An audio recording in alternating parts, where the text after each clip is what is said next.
Donc, Lingen, un gros merci d'avoir accepté l'invitation. C'est super apprécié de t'avoir ici à l'émission En Affaires avec Passion. Bah, avec grand plaisir. Merci Dominique pour l'invitation. Lingen, le but, dans le fond, de l'émission, c'est beaucoup d'inspirer et d'éduquer les gens, les auditeurs, à vraiment l'entrepreneuriat et même avoir cette notion-là de l'entrepreneuriat en ligne. Et toi, tu as un blog depuis maintenant quand même assez longtemps Mhm, et tu es rendu ce qu'on peut appeler un blogueur professionnel. mhm. Est-ce que tu peux me conter un petit peu ce qui t'a amené justement à découvrir cet univers-là du blogueur professionnel? Qu'est-ce qui t'a inspiré à devenir blogueur professionnel? Alors moi, déjà très jeune, j'aimais beaucoup partager. Partager, j'avais un Skyblog, donc à l'âge de 14 ans, j'aimais mettre des photos de moi, de mes vacances, et parler de choses que j'aimais. Quand il y a eu Facebook, alors là, c'était la folie, hein, c'était vraiment le summum de ce que j'aimais le plus. Partager, raconter ma vie, interagir avec les gens, évidemment. Et donc j'ai toujours eu des blogs, et maintenant que j'y pense, j'ai eu la chance d'avoir un prof en Espagne quand j'étais en Erasmus, en échange universitaire, un prof d'économie de la mondialisation qui nous a dit, ce cours-là, on va créer un blog et on va écrire 2, 3 fois par semaine sur ce qu'on veut. Et c'était totalement innovant. C'était l'ancien recteur de l'université, donc il était libre, il faisait un peu ce qu'il voulait.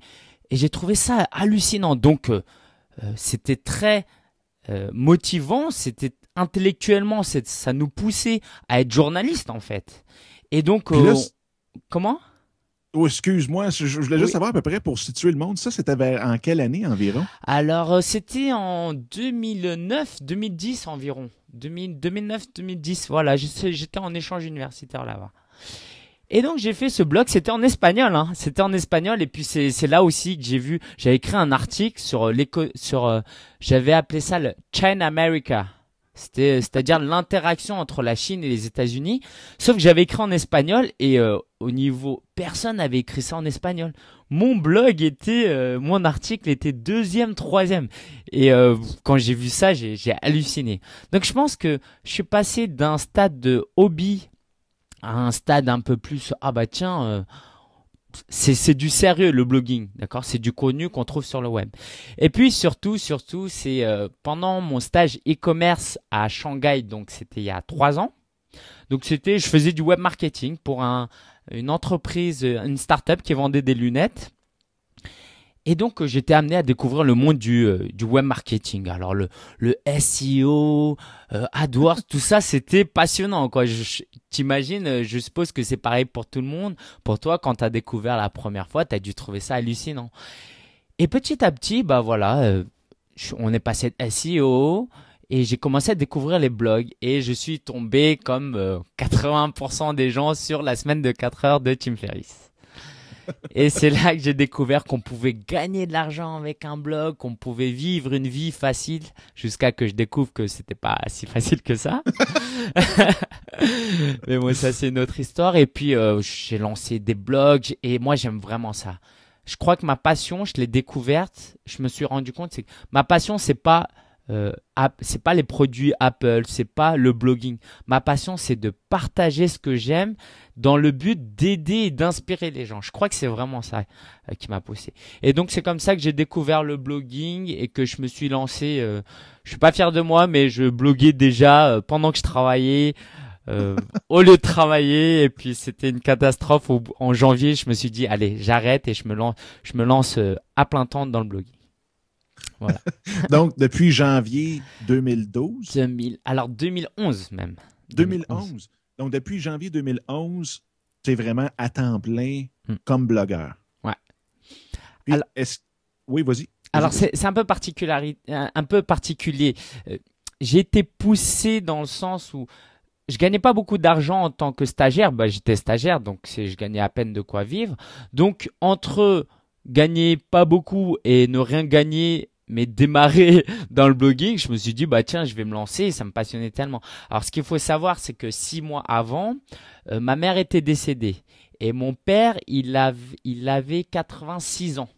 Donc la situation, elle est particulière parce que je me serais retrouvé dans une situation où je savais que dans les mois à venir, dans les années à venir, il fallait que je m'occupe de mon père. Parce que ma mère pouvait plus s'occuper de mon père parce qu'elle était décédée. Et donc, comment je peux m'occuper de mon père tout en gagnant de l'argent? Et je me suis dit, bah, ce serait idéal de pouvoir avoir son propre business depuis Internet, depuis le monde entier. Alors à ce moment-là, il était à Shanghai avec moi. Et je me suis dit, je vais me lancer dans ça, je vais réussir. Et puis comme ça, je pourrais travailler depuis chez moi, m'occuper partiellement de mon père. Alors il était en maison de retraite à ce moment-là encore, mais je savais que j'allais le récupérer à un moment donné. Et malgré moi, je me suis lancé dans l'entrepreneuriat. Et depuis, bah voilà, j'ai eu des hauts et des bas, mais aujourd'hui, je peux plus ou moins rester à la maison et m'occuper de mon père. Voilà. Hey, mais c'est excellent comme histoire, ça, parce que je connaissais pas du tout ce côté-là. Puis c'est drôle parce qu'il y en a beaucoup qui vont faire le parallèle aussi, qui ont des enfants et qui veulent rester à la maison Ouais, pour s'occuper de leurs enfants. ouais. C'est vraiment une très, très, très belle histoire, ça. Puis, est-ce qu'il y a eu un moment donné, parce que je veux dire, bon, on se lance dans le blogging ou dans une aventure entrepreneuriale quelconque, que ce soit le blogging ou autre, et est-ce qu'il y a eu un déclic à un moment donné que tu t'es dit, wow, oui, ça va fonctionner, j'y vais, ou si c'était vraiment, tu t'es lancé et tu t'es même jamais posé la question à savoir est-ce que ça va marcher ou pas, Mm, tu as dit on va se revoir au bout du chemin peut-être, mm. mais est-ce qu'il y a eu un déclic à un moment donné qui a fait que, oups, tu t'es dit c'est sûr que ça va fonctionner? Alors, il faut savoir une chose, c'est que j'étais très immature et que et que j'avais l'argent de mon père. Il avait un peu de retraite, la vie à Shanghai coûtait pas très cher. En France, on avait un HLM. Donc pour moi, c'était allez, je me lance. De toute façon, on a de l'aide, on survit et puis c'est pas grave si je gagne pas de l'argent demain. Je sais qu'avec le blogging, je vais pas gagner de l'argent. Et donc ça a duré comme ça. Et moi, j'étais confiant. Alors comme un enfant. C'est comme si on me disait, tu peux jouer aux jeux vidéo tous les jours et un jour, tu vas en faire ton métier. Et donc moi, je me suis pas posé la question parce que euh, j'aimais énormément le blogging. Je voyais d'autres blogueurs réussir. J'étais conscient de mes compétences, de mes défauts aussi, mais j'étais vraiment conscient de mes compétences et j'ai toujours été confiant. J'ai toujours été confiant parce que je suis relativement pédagogue, je suis passionné par ce que je fais pas ça que pour l'argent, j'aime aider les gens. Et puis, les autres y arrivaient. Donc, pourquoi moi, j'y arriverais pas? En plus, je le fais en français dans un marché il n'y a pas beaucoup de concurrents parce que clairement, si j'étais américain, j'aurais jamais lancé un blog sur le blogging parce que j'aurais été bien trop loin. Là, j'ai eu la chance de faire partie de la seconde génération après les Olivier Roland et les Aurélien Macker. Voilà. Et donc, j'ai jamais douté, j'ai eu des hauts et des bas, mais j'ai jamais douté. Ça paraît curieux, mais j'ai jamais douté. Et ça, c'est parce que j'ai eu la chance d'avoir un soutien financier derrière. Et ça, je suis conscient que c'est un privilège que j'ai eu. En anglais, quand on parle de unfair advantage. Donc, c'est Oui, un, oui, ben, je veux dire, c'est des avantages, puis c'est tout, voilà. là. Je veux dire, en fait de ce qu'on a quand même, là, on n'est quand même pas pour en profiter au cas Voilà. où qu'il y en ait qui soient jaloux, là. Je veux dire, ça, je te comprends à 100 000 à l'heure. Est-ce qu'il y a quelque chose qui te gardait autre que le fait ou la vision que tu avais de pouvoir justement rester avec ton père? Est-ce qu'il y avait d'autres choses qui te tenaient? Parce que, veux pas, on connaît tous des hauts et des bas, puis des fois, les bas sont bas, autant que les hauts sont hauts, mais des fois, les bas sont très bas. Est-ce qu'il y a quelque chose qui te retenait, qui te disait, non, c'est sûr que je vais repartir? Est-ce qu'il y avait une énergie qui te tenait, dans le fond, de cette aventure-là, malgré tout? Alors, il y avait plusieurs choses. Bah, déjà, forcément, les lecteurs qui te disent, bah, c'est pas mal ce que tu fais, merci, tu nous aides. Bah, forcément, comme tout être humain, quand on sent qu'on a une valeur, qu'on peut Absolument. apporter quelque chose et qu'on aide des gens, ça, c'est une source de motivation énorme. Et tout au fond de chacun, on a tous cette envie-là d'aider. Donc, je pense que c'est important pour les auditeurs d'avoir ça en tête, que on est fait pour aider, pour être utile. On veut avoir une valeur sur Terre. Et moi, c'était ça. Il y a autre chose que je ne partage pas souvent parce que forcément, ça sort du cadre du blogging et du business. C'est ma foi en Dieu. Alors, moi, je suis chrétien et mon grand rêve c'est un jour de pouvoir être missionnaire, d'aller en Afrique et d'aider par exemple des orphelins à construire des maisons et d'aider à l'église, pouvoir partager ma foi. Ça, c'est vraiment le rêve de ma vie. Et je me suis dit, déjà, que sans parler de ma foi, dans mes articles, je ne dis pas Jésus est ton sauveur, il faut que tu crois en Jésus, parce que ça, déjà, surtout les Français, ça ferait fuir tout le monde. Mais par, par ce que je suis, par ce que je fais, je peux déjà rendre témoignage. Et ça, c'était très utile. Il y a plein de blogueurs américains, en français pas trop, il y a plein de blogueurs américains chrétiens qui ont cette approche, qui ont, bah moi je suis chrétien, j'aimerais vraiment partager ma foi, mais je vais pas la partager en matraquant les gens. Je vais simplement Absolument. montrer ma personnalité, montrer de manière authentique que j'aime faire du bien autour de moi et que j'ai un message à faire passer. Après, les gens, ils sont touchés ou pas. Et donc, pour ça, pour moi, c'est important. C'est-à-dire, c'est aussi important que d'aller dans la rue et aider un SDF et lui dire, bah tiens, j'ai une Bible, peut-être que tu pourrais la lire. Eh ben, je considère le blogging aussi comme ma manière de faire passer un message. Alors ça, c'est mon truc. Mais d'autres personnes, par exemple, si il y en a qui sont malades et qui veulent inspirer des gens, qui veulent aider des gens à travers leurs témoignages, ça marche pour absolument tout. Et c'est ça la beauté du blogging, c'est que on fait transparaître une partie de soi et on fait passer un message. Et même si on parle, moi j'ai un blog sur les produits Apple, même si on Oui, parle de technologie, je suis persuadé qu'on peut faire passer un message, quel qu'il soit. Pas besoin qu'il soit de... euh, s'il ne s'agit pas de la foi, c'est pas du tout ça, mais tu peux faire passer des messages de, par exemple, moi il y a des lecteurs qui sont intéressés par le fait que je m'occupe de mon père.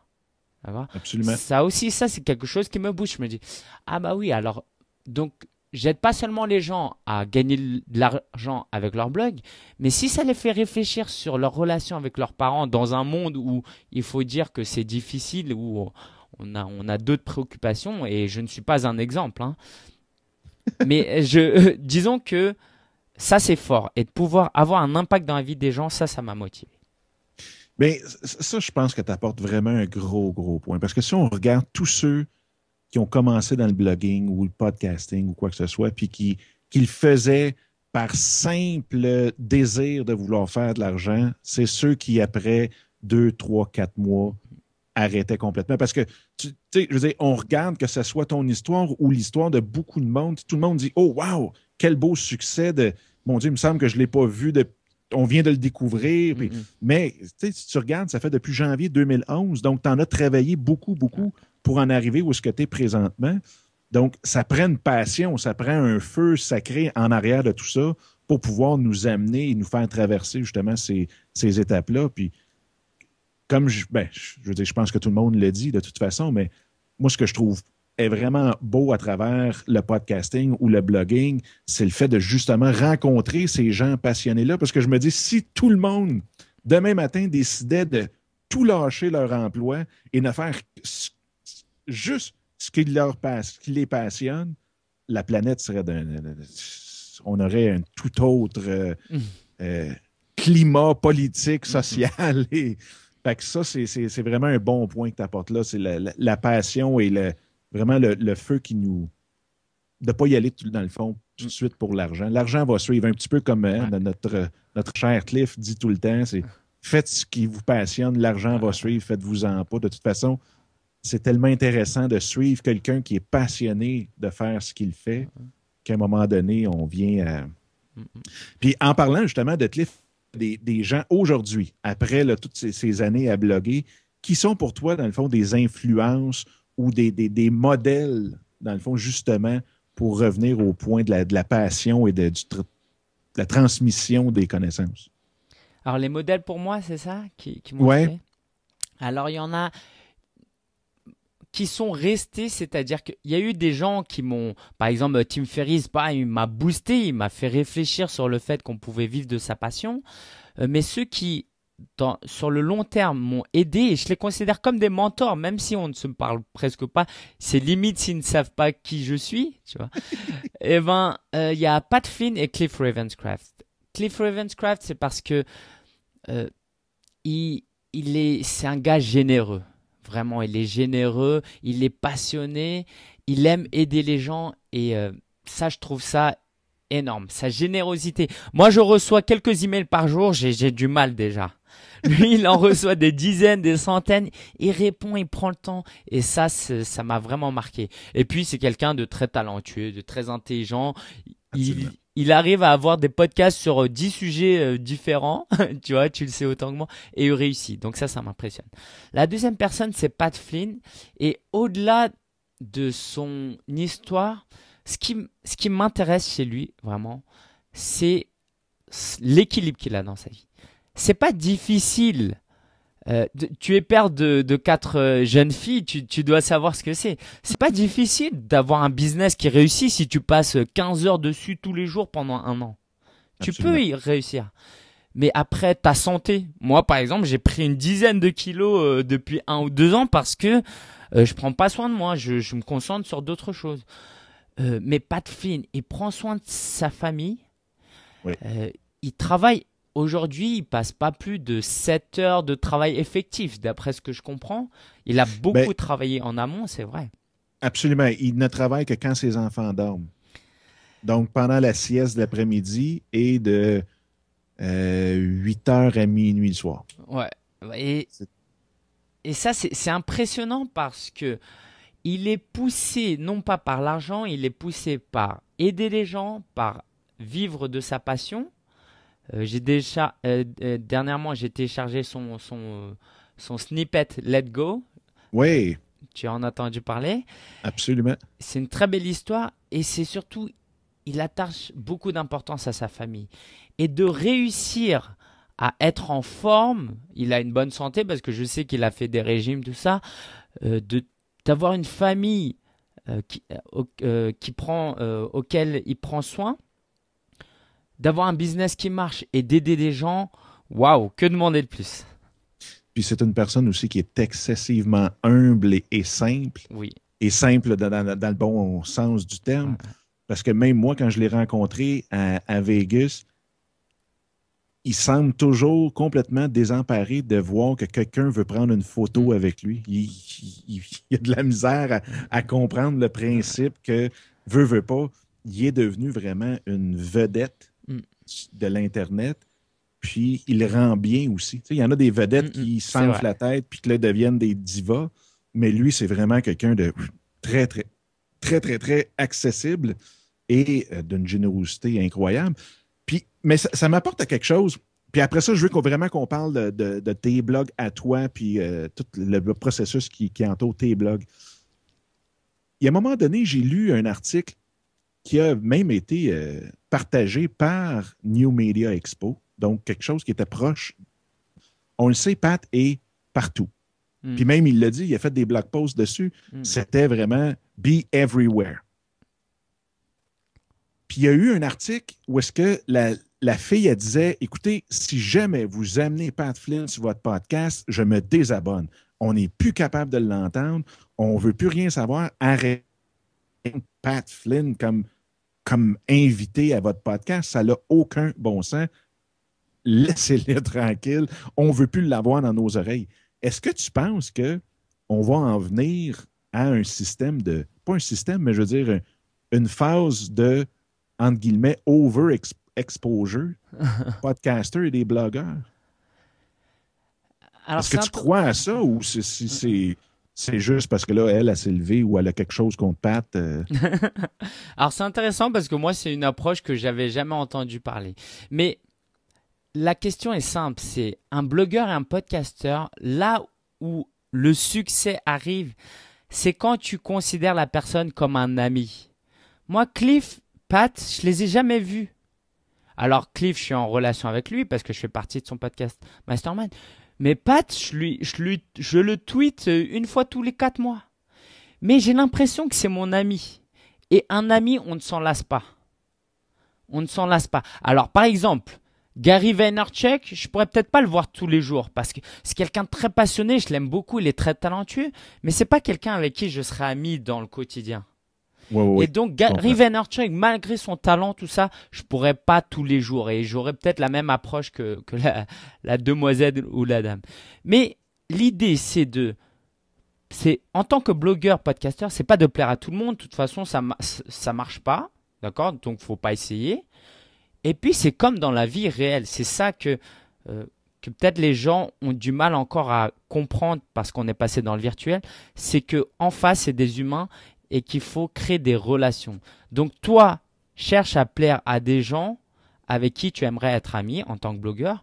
Et ben, en tant que lecteur, écoute, s'il y a quelqu'un vraiment qui t'insupporte, bah, tu zappes l'épisode et puis, je sais pas, tu changes de podcast, de blog, mais, c'est, Absolument. Est-ce que c'est quelque chose que toi, tu as vécu, ce qu'on peut appeler les trolls ou les haters ou Est-ce que tu as déjà vécu ça, toi, de ton côté, avec ton blog, du monde qui t'envoie des emails, qui prennent, moi, ça me fascine toujours, du monde qui prennent du temps de leur journée pour te dire que tu perds leur temps, en tout cas. Mais est-ce que c'est quelque chose qui t'est déjà arrivé, toi? moi, il y a une personne, c'est arrivé récemment, seulement qui m'a dit que je faisais ça que pour de l'argent. Et alors je peux comprendre son approche parce que c'est vrai que c'était un mois durant lequel je faisais pas mal de promotions. Voilà, de OK. manière très claire, j'avais besoin d'argent et puis de toute façon, je donne la valeur, j'ai aucun scrupule à faire de la promotion. Alors je vais pas faire ça tous les mois de l'année. Euh, mais ces personnes-là, alors peut-être qu'il y en a qui nous écoutent, hein, mais ce sont des victimes. Faut pas les voir comme des méchantes personnes. Je pense que ces gens-là, si comme tu le dis, ils ont pris une demi-heure à te dire combien ils te détestaient, c'est des gens, ils ont un problème, ils ont une souffrance intérieure. Je sais Absolument. pas quelle est l'origine, euh, mais d'une certaine manière, on entend souvent des gens qui disent que the middle of the road, c'est là où tu te fais tuer. C'est quand faut, voilà, C'est vrai. c'est C'est très bon. il faut prendre une position. Il faut être ferme dans quelque chose et tu vas avoir des gens qui t'aiment, tu vas avoir des gens qui t'aiment pas. C'est une approche qui est intéressante, mais moi c'est vrai que je suis un people pleaser. Alors j'en profite, t'es québécois, tu comprends l'anglais mieux que moi, donc j'en profite, je place les mots que je peux pas placer dans mon blog, dans mes blogs. Mais moi c'est vrai que j'aime plaire aux gens et je fais quand même attention à ce que je dis parce que je ne suis pas, mon but c'est pas de provoquer, de faire que les gens ils se souviennent de moi, ils rêvent de moi, ils fassent des cauchemars de moi. C'est pas mon but. J'essaye d'être sympa comme dans la vie de tous les jours. J'essaye pas. Donc pour tout podcasteur et blogueur, je pense qu'il faut être soi-même. Il faut pas se forcer. Donc, si on est quelqu'un comme moi, de plutôt, voilà, extraverti mais discret, bah, qu'on reste comme ça sur le blog. Et si tu es quelqu'un comme Gary Vaynerchuk, quelqu'un de très excité, qui a des idées et qui veut les montrer telles quelles, bah, faut le faire. Donc, faut vraiment être soi-même tout en respectant les autres. Donc, tu leur réponds quand même, puis tu Oui. leur dis Ah, merci d'avoir pris le temps de m'écrire.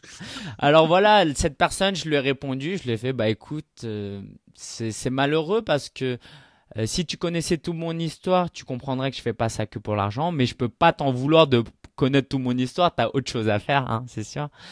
Par contre, Absolument. je me suis forcé un peu, et je me suis calmé, je lui ai dit, bah écoute, je reste à ta disposition, si un jour tu changes d'avis ou t'as besoin de quelque chose, voilà, n'hésite pas. Voilà, C'est super. C'est probablement une des meilleures réponses que j'ai entendues. on essaye. Maintenant, parlons de ton projet, de tes projets, parce que tu fais plus qu'un blog. Mm. Euh, donc, un des principaux sur lesquels tu te fais connaître beaucoup quand même, en tout cas du côté ici de l'Atlantique, Mhm. c'est vivre de son blog. Mm. Est-ce que tu peux nous parler un petit peu en quoi? Ben, c'est sûr que le titre est quand même très évocateur. Je sais, mais quels sont les éléments qu'on peut retrouver justement sur ton blog qui feraient en sorte qu'on pourrait vivre de notre blog? Mm. Alors, déjà, ta question, c'est sur quelle est la particularité de mon blog ou sur qu'est-ce que j'apporte aux gens qui pourraient. Ben, quels sont les éléments, dans le fond, qu'on pourrait retrouver sur ton blog? Ok, Donc, demain matin, je tombe sur ok, ton blog. d'accord. Quelqu'un m'a dit, ben, va voir justement le blog, vivre de son blog. Mhm. Donc, il y a le côté des formations, il y a le côté, dans le fond, de l'information que tu donnes sur un paquet de sujets. Puis, quels sont justement les Mhm. sujets que tu focuses dessus présentement? Alors, moi, ce que j'aime, et c'est parce que j'essaye vraiment de prendre cette approche, de considérer mes lecteurs comme des amis, comme des gens que je rencontrerais dans la rue. Et moi, dans la vie de tous les jours, je suis quelqu'un de très transparent. Et puis, les gens qui m'inspirent, c'est ceux qui sont eux-mêmes et qui sont authentiques et qui se cachent pas. Et moi, tous les mois, je publie un bilan mensuel. C'est pas moi qui l'ai inventé, hein, du tout. Mais j'essaye d'être le plus transparent possible. D'une part, pour montrer aux gens comment on peut gagner de l'argent avec un blog. Et d'autre part, ça me permet à moi de me dire, bah voilà, dans 2 semaines, il va falloir que je publie mon bilan. Il faut que je fasse attention. Faut vraiment que je fasse attention à mes dépenses et que je gagne mes revenus. Donc ça, je pense que c'est des gens qui se demandent bah, comment ils font pour gagner de l'argent avec un blog. Bah, la question, elle est très simple. Tu vas sur, sur mon blog, tu vas sur bilan mensuel. Tu vois exactement comment je gagne de l'argent. Et si tu as des questions, tu peux la poser. Ça, je pense que c'est une particularité qu'on peut retrouver sur mon blog. L'autre chose, c'est que j'essaie vraiment de décortiquer les choses et d'expérimenter. J'aime beaucoup expérimenter. Je fais du YouTube, du podcasting, j'ai des blogs sur tout. J'ai essayé de développement personnel, les technologies. Et j'aime enseigner sur ce que je sais ou du moins sur ce que je fais. Donc, c'est pas des articles tutoriel sur un truc et donc toutes les semaines tu retrouves un tutoriel sur un thème, c'est vraiment des expériences. Et puis la dernière chose aussi, je pense qui est importante, c'est que j'aimerais tendre vers inspirer les gens, encourager les gens et comme tu partageais tout à l'heure, d'être dans une mission où on pousse les gens à se dire bah écoute, on est au 21e siècle, la plupart d'entre nous, on a la chance de vivre dans des pays développés, faut vivre de sa passion et essayer de rendre ce monde meilleur. Et ce qui est dangereux, c'est qu'il y a beaucoup de gens qui vont sur des blogs et je vois des blogs qui écrivent 10 techniques pour gagner de l'argent ce week-end, 10 techniques pour gagner du trafic. Tout ça, c'est important. C'est extrêmement important. Moi aussi, j'apprécie beaucoup ces articles. Mais au final, ce qui va déclencher quelque chose, c'est ce qui se passe dans notre tête. Si toi, demain, tu comprends que ta vie a une importance et que tu peux avoir un impact chez les autres, ces 10 techniques pour gagner de l'argent ce week-end, tu les trouveras toi-même. Voilà. Absolument. Absolument. Puis, est-ce que tu peux me parler des autres blogs aussi que tu as présentement? Alors, j'en ai pas mal, mais bon, je vais pas parler de tous les blogs, je vais parler de ceux qui survivent, disons. J'ai applegeek.fr, donc ça parle des produits Apple. Tous les jeudis, j'ai un podcast audio-vidéo. Donc, moi, je suis un passionné des produits Apple. Et là encore, j'aimerais illustrer le fait qu'en parlant de technologie, je peux inspirer les gens parce que je parle pas toutes les semaines, je présente une application qui a une influence dans ta vie. Une application sur iPhone. Et donc, il y a des applications qui t'aident. C'est pas des recettes miracles où tu touches et tu maigris. Mais ça t'aide à maigrir, d'autres à être plus productif, d'autres à être voilà, mieux organisé. Et donc, à travers ce podcast-là, ce blog-là, j'inspire vraiment les gens à vivre une meilleure vie. Donc, il y a Apple Geek où je m'éclate. Je pourrais faire certainement mieux. Il y a énormément de fans. Quoi, non, énormément de fans. Il y a énormément de fans potentiels. Des fans d'Apple, il y en a énormément. Hein. Absolument. Et donc, c'est juste que je peux pas me donner à fond sur ça, forcément. Après, j'ai mon blog personnel, sia.fr, hsia.fr, où là, je me suis dit, allez, j'arrête tout ça. Je crée un blog où je partage vraiment ce que j'ai envie. J'en ai marre de me censurer. Et puis, je fais pas ça que pour l'argent, que pour le SEO, que pour voilà avoir un USP, etc. Non, je vais créer un blog où je partage ma vie, où plus tard, je pourrais si mes petits-enfants n'ont rien à faire, ils pourront lire, ils pourront se dire « Ah tiens, en 2013, il y avait mon grand-père qui faisait des trucs. » Donc voilà, c'est un blog personnel. Et puis, j'ai d'autres petits sites de niche qui me permettent de gagner un petit peu d'argent, des sites d'affiliation. Ouais. Mais si on veut, le grand bout de ton temps est vraiment consacré à vivre de son blog. Entièrement. Puis ça aussi pour les auditeurs qui nous écoutent, faites-vous-en pas sur En Affaires avec Passion, /25, parce qu'on est présentement dans le 25e épisode de En Affaires avec Passion. Je vais tout mettre les liens que Lingen nous a partagés. Fait que faites-vous-en pas, vous n'êtes pas obligé de courir après un crayon ou quoi que ce soit. Tout va être là sur la page de notes de l'épisode. Puis, donc, combien de temps environ tu passes par semaine ou par jour sur ton blog? On va parler de ton blog principal. par jour, ça représente combien de temps pour toi?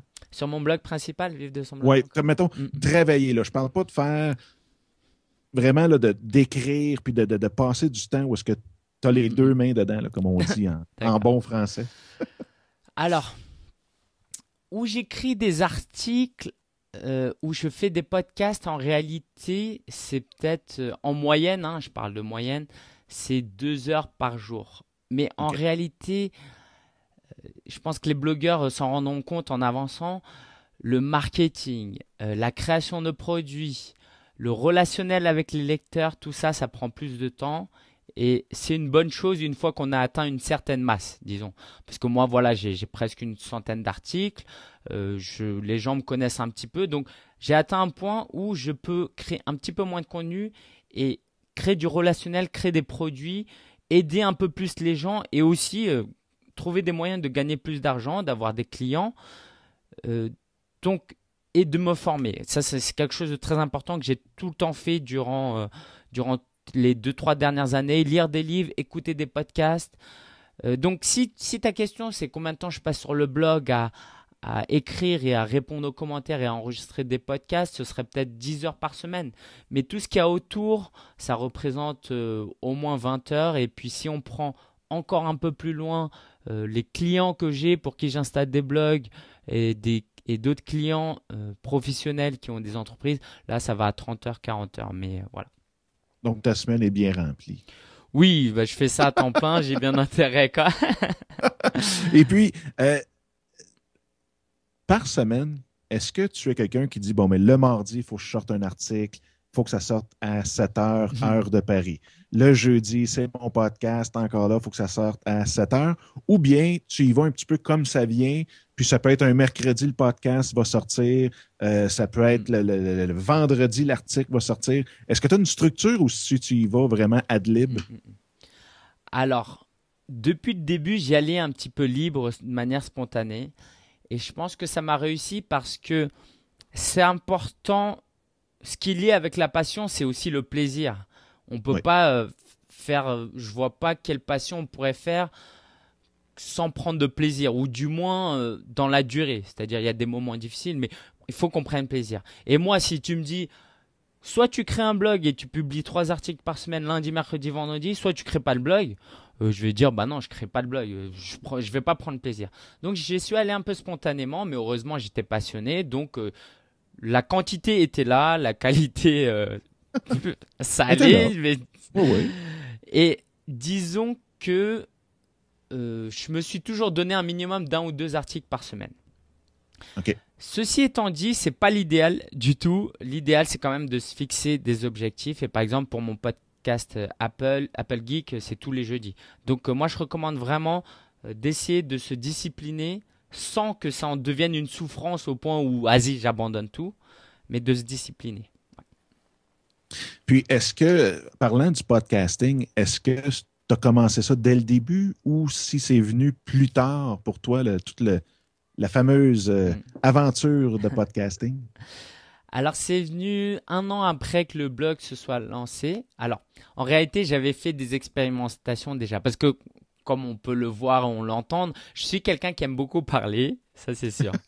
J'ai beaucoup de choses à dire et le podcasting, c'est vraiment génial. Sauf que parler une demi-heure, c'est pas pareil que d'écrire un article de 500 mots, tu le sais très bien. Parler une demi-heure, si on retranscrivait tout, ce serait un e-book.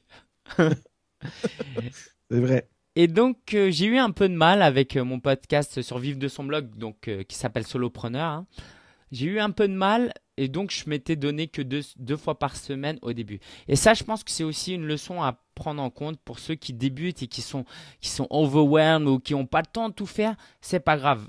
Commence. Ce qui est important, c'est de commencer. Fais à ton rythme en fonction de tes capacités. Parce que moi, il y a 2 ans, mes articles étaient moins bons parce que j'avais moins d'expérience.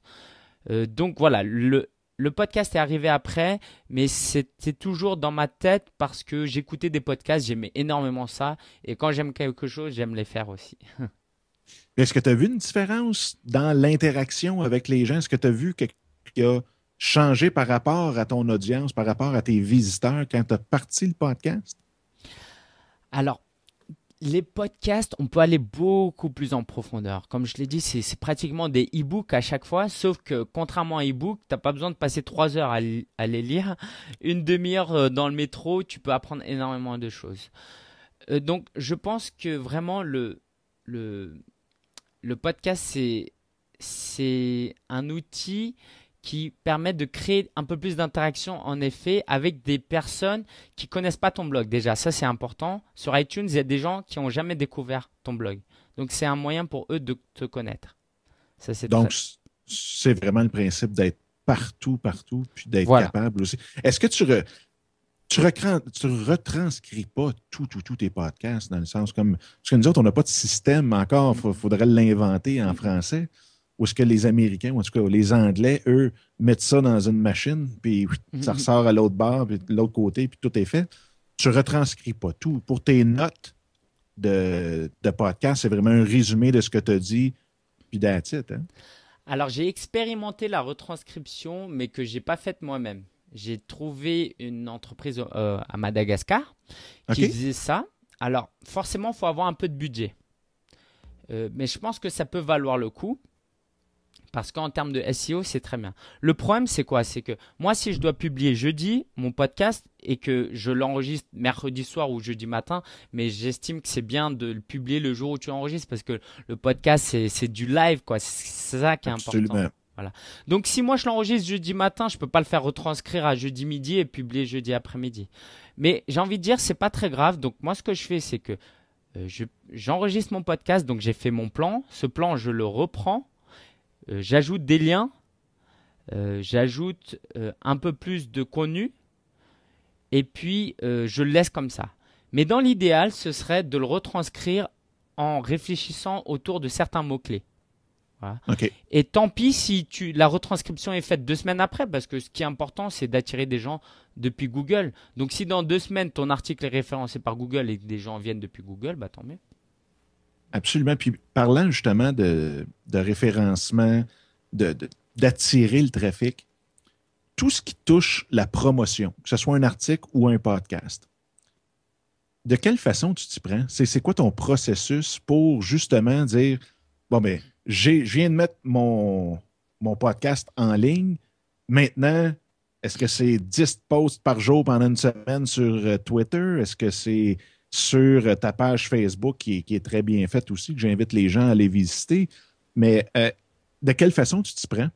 Alors tu veux dire pour attirer des nouveaux visiteurs?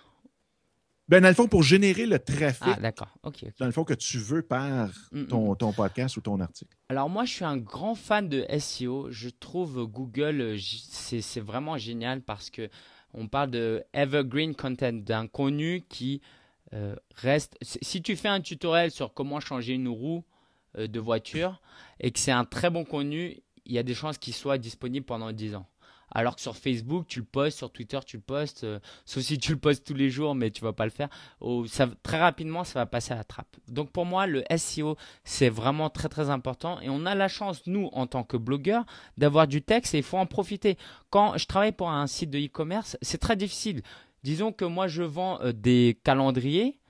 Comment je fais pour attirer du trafic sans le payer? Il faut que j'écrive un peu de contenu, mais je ne peux pas écrire un contenu de 600 mots. Donc, en tant que blogueur, je pense que c'est important de tirer avantage du fait qu'on ait du contenu. Et pour ça, écrire des articles d'au moins 500 mots, évidemment, de le réfléchir autour de certains mots-clés et d'attirer du trafic comme ça. Ça, c'est pour les nouvelles personnes. Et ce qu'on oublie souvent, c'est que la plupart des gens qui viennent, ça sert à rien d'avoir de nouvelles personnes qui viennent si ces personnes ne restent pas. Absolument. Et évidemment que le marketing par email, c'est pour moi de loin la meilleure méthode. Tu crées un formulaire, tu offres un cadeau ou non, les gens s'inscrivent à ta newsletter. Quand tu publies un nouvel article, tu les tiens au courant et ça te fait un flux de trafic. Et c'est très très important parce que non seulement c'est du trafic, mais c'est des personnes qui apprennent à te connaître jour après jour, jour après jour. Et pour ceux qui cherchent à monétiser, eh ben, plus on te connaît, plus on te fait confiance. C'est le know, trust and like. Donc on te connaît, on te fait confiance, on t'aime. Et c'est là que ces gens-là vont devenir clients. Donc ça sert à rien d'avoir des nouveaux visiteurs constamment si tu ne prends pas soin de tes visiteurs plus fidèles déjà. Donc, ta liste d'envoi, toi, tu t'en sers à chaque fois que tu vas mettre un article. Donc, c'est pas quelque chose que tu vas faire, mettons, le vendredi qui va résumer ta semaine. C'est vraiment quand tu as un article, tu envoies directement cet article-là par le système. Je pense que tu utilises Aweber. Est-ce que ça se peut, Oui, ça? Oui. exactement. Puis est-ce que c'est directement relié avec ton WordPress? Donc, quand tu le mets en ligne, ton article, ça part automatiquement par Aweber? Ou si tu vas refaire, si on veut, un broadcast, là, on parle en termes de Aweber, mais donc, tu vas faire ton email directement à partir d'Aweber ou c'est fait à partir de ton blog? Alors, j'ai ce qu'on appelle l'autorépondeur en marche. Des gens s'inscrivent régulièrement à des cadences que moi j'ai déterminées. Ils vont recevoir des articles que j'ai préécrits. Donc OK. ça existe. Oui. Au début, je ne faisais pas de broadcast, c'est-à-dire que à chaque nouvel article, je disais pas coucou, il y a un nouvel article parce que j'étais pas assez confiant sur la qualité de mes articles et je publiais à ce moment-là, il y a des semaines où je publiais 3-4 articles et d'autres semaines un article. Donc je pouvais pas envoyer 5 emails une semaine et un article après. J'ai pris plus confiance en moi, je suis conscient de la qualité de mes articles et je sais, j'avais peur. Il y a un manque de confiance en soi qui est légitime, je pense. C'est qu'on se dit, ah, mais les gens, ça va les saouler. Et puis moi-même, j'aime pas recevoir des emails tout le temps. Sauf qu'il y a des gens qui aiment recevoir ton contenu, aiment notifier. Et je vais aller plus loin, il y a des gens qui ont besoin de ton contenu.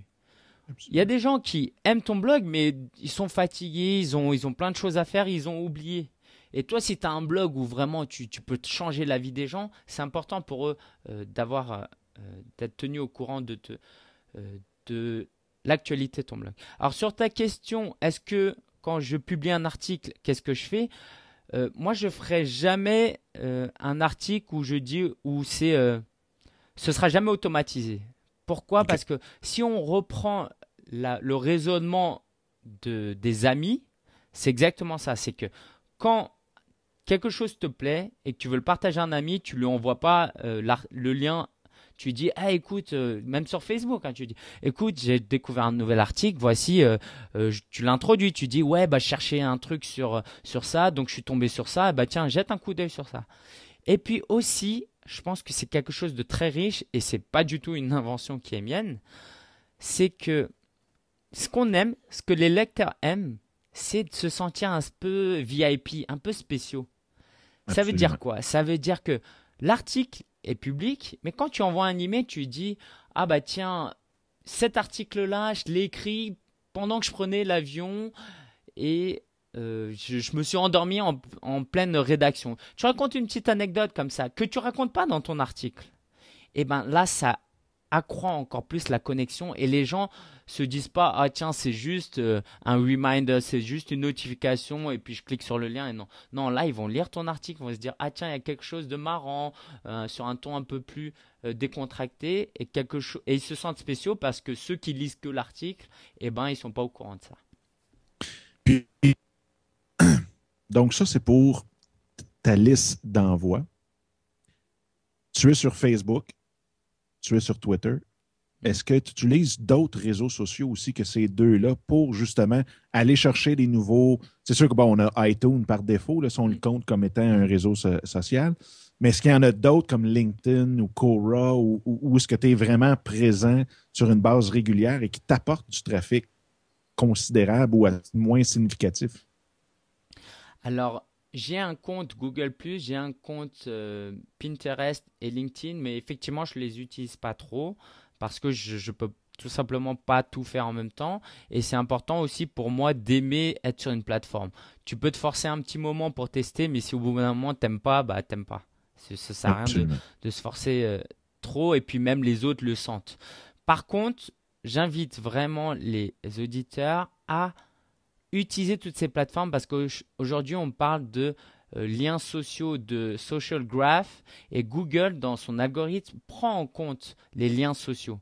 C'est-à-dire que si toi tu te contentes d'écrire ton article et que tu n'as aucun lien social, eh ben ça va jouer ton désavantage. Par contre, si tu as quelques tweets, même si c'est que les tiens, tu as quelques tweets, tu as quelques likes, tu as quelques Google+, Pinterest, ça peut te prendre simplement 10 minutes, mais tu gagnes des liens. Les gens se disent tout le temps, ouais, comment avoir des liens, comment avoir des liens. Bah, tu likes tes propres articles. Ça paraît presque ridicule, mais tu likes tes propres articles et surtout au début, quand tu likes ton article, c'est 10 000 fois mieux que rien.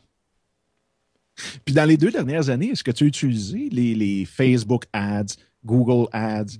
Est-ce que tu as utilisé, dans le fond, la publicité payante pour attirer des gens? Puis est-ce que ça a fonctionné au bout de la ligne? Alors, c'est une bonne question parce que pour tous ceux qui pensent à Google AdWords, arrêtez tout de suite si vous êtes blogueur. Faut faire très très très très attention, ils sont très stricts. Si t'as pas de mention légale sur ton site, si tu parles de comment gagner de l'argent avec un blog, là c'est fichu. Et moi, ils m'ont bloqué, je peux plus utiliser AdWords.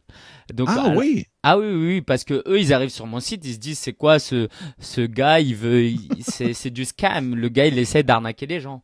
Et puis je peux comprendre parce qu'ils ont pas le temps de lire tous mes articles, d'écouter mes podcasts. Donc voilà. Donc faut vraiment faire attention en tant que blogueur, ne pas faire des pubs AdWords vers une formation ou voilà vers une page de vente. C'est très très très risqué. Très très. Facebook, par contre, comme ils sont nouveaux, ils ont besoin d'argent, les pauvres, ils ont 1 milliard de personnes, mais ils ont pas d'argent. Eux, ils s'en fichent. Eux, ils s'en fichent. Tu peux mettre une photo d'une fille en bikini et vendre des médicaments pour la toux. Ils s'en fichent. Donc j'ai essayé Facebook. Faut passer du temps dessus. J'ai essayé parce que j'aime essayer, parce que je veux partager à mes lecteurs, mais je sais que ça marche très bien. Ça marche très bien. Tu as un retour sur investissement qui peut être très avantageux parce que c'est pas très utilisé pour le moment. Parce que justement, la semaine dernière, avec l'invité qu'on avait, qui était justement un de tes concitoyens, co-citoyens, Ouais. en tout cas français, qui lui avait un site, probablement ce qui l'aidait, c'était le fait qu'il était sur la méditation. Mhm. Donc, c'est pas un sujet où il y a énormément de compétition. Puis, pour un budget de 1 $ par jour, il arrivait à avoir une vingtaine de nouveaux likes sur sa page Facebook, ce qui m'a un petit peu énormément surpris. Un petit peu énormément parce que moi, je l'ai utilisé, Facebook Ads. Puis c'est sûr que dans l'entrepreneuriat web, ça coûtait, ça coûtait beaucoup plus cher que ça. Ah, Est-ce que toi, tu as eu ah, une expérience voilà. similaire ou... Alors, moi, j'ai eu une très très bonne expérience, quoi. Une bonne expérience sur quelque chose de relativement nouveau qui a 6 mois moins ou presque un an. C'est les promoted posts. Tu vois, c'est quoi? Oui, oui, oui, Voilà. oui. Eh ben, ce qu'il faut savoir, c'est que moi, j'ai plus de 200 likes sur Facebook. Quand Oui. tu publies quelque chose, en général, allez, tu as peut-être 5% grand maximum des gens qui vont être tenus au courant parce que ils ont leur propre algorithme, on ne rentre pas dans les détails. Et quand tu payes 5 $, eh ben, presque tous les gens qui ont liké ta page sont tenus au courant et non seulement eux, mais leurs amis aussi pour peu qu'ils aient interagi un peu. Alors, je ne rentre pas dans les détails, mais par exemple, j'ai organisé un concours pour faire gagner ma formation. Oui. J'ai utilisé cette méthode qui m'a coûté, j'ai payé 20 $. J'ai eu énormément d'interactions. Énormément. Et même si personne a été converti directement, énormément de gens ont découvert ma formation, ont découvert que, voilà, si demain tu veux te former sur le blogging, je suis la personne que tu peux aller voir. Et j'ai reçu évidemment pas mal de trafic. Et donc ça, c'est vraiment une expérience que j'inviterais à faire. Donc les promoted posts, c'est un post normal, une publication normale. Donc ce qui est important, une belle image, faire en sorte que le title tag et la méta description soient optimisés, que ça donne envie. Pas de faute d'orthographe, c'est important. Et une fois publié, tu peux même commenter toi-même et ajouter une petite idée. Si tu publies sur voilà, tu viens de publier un article sur tes vacances à Taipei, et ben en commentaire tu dis voilà, je suis revenu maintenant, mais tu vas découvrir un truc que je n'ai pas raconté. C'est 2 points et là tu racontes quelque chose. Donc là, automatiquement, ça donne envie aux gens de commenter aussi. Puis, est-ce que tu redirigerais les gens ou quelle façon tu vois la plus efficace entre rediriger les gens vers ta page Facebook et rediriger directement vers ton site à toi? Alors pour moi, un abonné email, si je devais évaluer, hein, pour moi, un abonné email, ça vaut 10 likes sur Facebook. J'ai même envie de dire 50. C'est pour ça que c'est c'est pour ça que je fais pas tellement attention à Facebook dans le sens où je publie des choses, je prends plaisir, mais j'insiste pas. Si tu vas sur mon blog, tu verras que j'insiste pas pour aller sur Facebook. Pourquoi? Parce que Facebook, dans 5 ans, qui peut m'assurer que ce sera encore là? Si j'ai 100 000 Absolument. likes, je peux pas être assuré. Après, il y a l'histoire de l'algorithme, du EdgeRank. Si je publie, s'il y a que 2% des gens qui sont tenus au courant, alors que quand j'envoie un email, il y a 30-40% des gens qui ouvrent mes emails. Donc là encore une fois, c'est incomparable. Et donc pour moi, c'est la priorité, c'est de venir sur mon site, c'est mon QG, mon quartier général. Tu t'inscris à ma newsletter et c'est the place to be. Excellent. Donc, pour revenir à ton blog, tu as on va l'appeler un produit digital. Même, non, c'est plus que ça dans le fond, c'est pas un produit digital. Tu as vraiment une formation complète sur le blogging. Tu peux-tu nous en parler puis nous dire en quoi ça consiste? Quelqu'un va sur ton site, s'enregistre à ta formation, qu'est-ce qu'il en retire? Alors, j'ai une formation gratuite de 30 jours où tu reçois des emails tous les 2 jours. Donc ça, c'est quelque chose de gratuit. C'est pour ceux qui veulent se lancer dans le blogging, qui veulent être un petit peu accompagnés. Mais là, j'ai lancé une formation sur 6 mois qui commence le 1er avril. Et je suis tellement excité, je sais pas comment le communiquer, il faut que je fasse des vidéos pour le communiquer, mais les gens ils vont croire que je suis fou ou que c'est une technique de promotion. Pour faire simple, quand j'étais jeune, je voulais être prof. Ça n'a pas duré longtemps, mais j'avais commencé l'allemand, j'aimais beaucoup. Et ce que j'aimais à l'école, c'était d'aider mon voisin et qui me disait, oh mais tu sais faire ça? Je fais, ouais, moi je sais faire ça, mais je peux t'aider avec plaisir.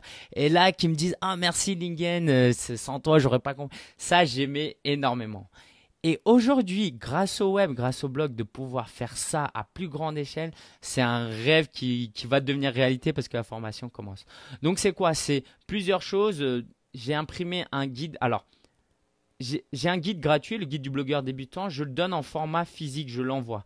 Je le dis Wow. pour que les gens comprennent que dans le monde du blogging, on est dans la vie réelle. C'est des outils virtuels, mais c'est des humains. Donc les gens peuvent réfléchir, ok? On est dans le monde réel, mais si tu as des clients, envoie quelque chose, une petite carte postale, je pense que ça peut faire une grande différence. Donc il y a le guide, mais il y a un forum, il y a des cours en vidéo qui vont être donnés.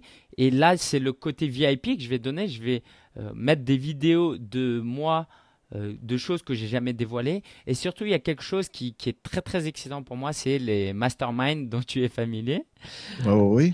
Alors, je peux pas appeler vraiment ça un mastermind parce que c'est une fois par mois une réunion avec tout le monde où chacun partage où est-ce qu'il en est dans son business. On s'entraide, on expose nos problèmes, nos réussites, on s'encourage et on se fixe des objectifs pour le mois prochain.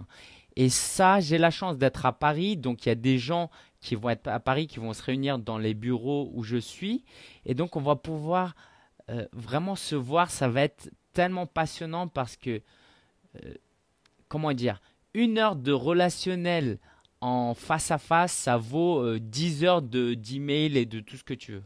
Et ça, c'est tellement riche et je suis vraiment, vraiment excité par ça. Donc, il y a la portion, si on veut, écrite, où ce qu'on apprend vraiment là, tous les bases du blogging. Il y a une portion qui va être vidéo, donc encore là, média riche pour justement apprendre ça. Et comme tu dis, il y a une portion aussi rencontre en personne. Même j'avais vu le 2 heures et demie de coaching, est-ce que ça fait partie de ça? Ou si c'est du coaching par Skype et vidéo, comment ça fonctionne pour le coaching? Alors, les gens peuvent être surpris parce que je vends ça à un prix très bas alors qu'il y a du coaching et tout, mais je le vends à un prix très bas parce que c'est la première fois et j'ai envie de me former moi aussi. Donc oui, il y a du coaching, mais le coaching c'est quoi? C'est 3 quarts d'heure avant le début de la formation pour avoir une feuille de route, pour se dire, bah écoutez, pendant les 6 mois, on se fixe un objectif. C'est pas une formation, on rentre pas là juste pour regarder des vidéos, non. Dans 3 mois, quel objectif on va atteindre? Dans 6 mois, quel objectif on va atteindre? En mi-parcours, évidemment, je suis disponible par email pendant tout ce temps-là. Mi-parcours, on s'appelle pendant une demi-heure, 3/4 d'heure. On se dit, bah écoute, comment tu vas? Et voilà. Et à la fin, une fois que c'est terminé, on fait un dernier appel pour voir ce que les gens, est-ce qu'ils ont avancé, est-ce qu'ils sont satisfaits, est-ce que ils ont assez d'outils pour avancer. Et aussi, il y Wow. a un élément que j'avais pas donné, c'était les emails. Tous les samedis, ils recevront un email. Alors, je pense que c'est important parce que quand on est lancé dans le blogging, moi j'ai acheté des formations où voilà, on a acheté, mais après on oublie de se connecter et tout ça. Tous les samedis, j'envoie un email et l'idée c'est vraiment de te dire, c'est quelque chose de sérieux que tu es en train de faire. Tu as payé, tu t'es engagé. Moi, je gagnerais autant si tu participes ou pas, mais vraiment, je veux que tu participes parce que je veux que tu t'améliores et je veux surtout pas que tu abandonnes. Tu saches que tu reçois un email de moi et que même si je l'envoie un peu en masse, mais tu sais que je te l'envoie et que je tiens à toi et que je suis là si tu as besoin de moi et que d'autres personnes ont reçu cet email aussi. Donc tu es pas tout seul. Et ça, c'est pour moi la formation sur le web de demain, ce sera ça. Ce sera de l'interaction, ce sera du réel dans le virtuel. Ben, oui, ça, je pense que tu as absolument raison. Puis c'est beaucoup, beaucoup aussi. Je cherche encore le terme français pour ça, mais de l'accountability, Ouais. c'est le fait que tu n'es pas tout seul, comme tu dis, puis tu as quelqu'un qui te pousse, puis que tu as des Mm. objectifs, puis que si tu ne les rencontres pas, ben faut que tu dises à quelqu'un pourquoi tu ne les as pas rencontrés, Ouais, ouais, qu'est-ce qu'on peut faire pour te les faire rencontrer aussi. ouais, très important. Lingen, tu es une personne excessivement généreuse. Je te remercie beaucoup, beaucoup, beaucoup. Mais juste avant qu'on se quitte, je veux absolument que tu dises aux gens qui veulent te rejoindre quels sont tous les moyens de te rejoindre présentement, que ce soit en ligne, que ce soit en réel ou quoi que ce soit. Vas-y, je veux que les gens puissent te rejoindre n'importe quand. Ok.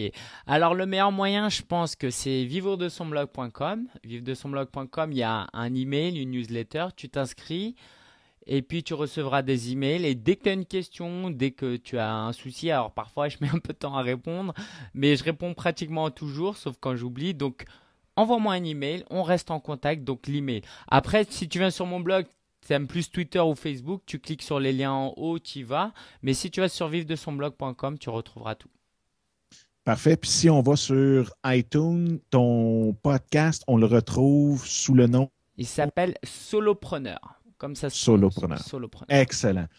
Bien, écoutez, j'espère beaucoup, beaucoup, beaucoup que vous avez adoré tout l'entretien que je viens d'avoir avec Lingen. Moi, j'ai adoré, j'en ai appris beaucoup, donc je te remercie beaucoup, beaucoup de ta générosité. Si jamais vous avez des questions, que ce soit sur les podcasts en Affaires avec Passion ou sur notre invité excessivement généreux, vous pouvez me rejoindre à Dominique, Dominic, en commercial, en Affaires avec Passion. Vous pouvez aussi me rejoindre sur Twitter qui est Dominique Sicotte, donc Sicotte, sur notre page Facebook qui est facebook.com// en Affaires avec Passion, ou bien sur ma ligne directe. Donc, vous pouvez me laisser le message sur ma boîte vocale au 1-888-988-8467. Et ceux qui ne se souviennent pas des INS.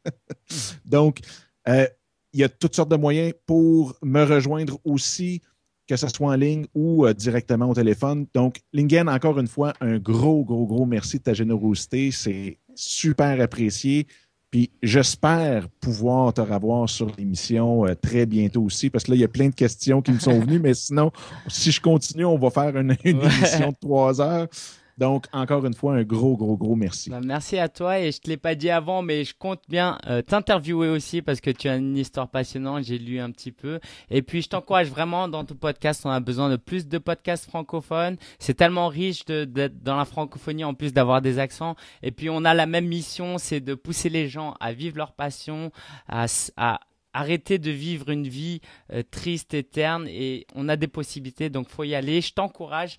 Bravo pour tout ce que tu fais et je te souhaite le meilleur pour ton podcast et pour tout ce que tu fais. C'est bien, bien, bien gentil. Un gros merci, puis bye bye tout le monde. Ciao.